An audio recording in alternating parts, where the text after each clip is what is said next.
ingin ambil kembali lahan masing-masing. dengan alasannya bahawa area tersebut tidak pernah dijual beli oleh pihak-pihak masyarakat segampung Ujung Kerung. Hidup rakyat! Hidup! Hidup rakyat! Hidup! Hidup rakyat! Hidup! Merdeka! Merdeka! Dan pada hari ini kita menuntut hak kita adalah bukan milik Haji Tito. Siap! Hidup rakyat! Yang kita tuntut pada hari ini adalah koperasi serba usaha yang dipimpin oleh Pitra R. Johari. Hidup rakyat!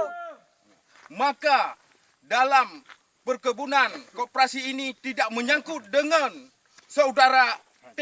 Ledin Shah alias Haji Tito. Betul! Betul! Bongkar mafia tanah! Bongkar!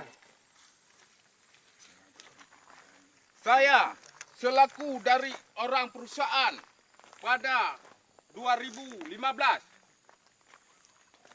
tentang hal-hal ganti rugi area tersebut, saya sudah tahu semua.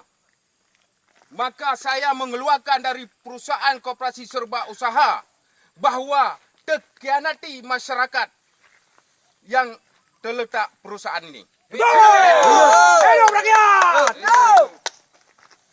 Maka alasan saya pada hari ini mengeluarkan dari perusahaan itu tersebut dengan alasannya bahawa perusahaan ini mengkhianati rakyat. Betul! Hidup rakyat! Hidup! Kembalikan dana!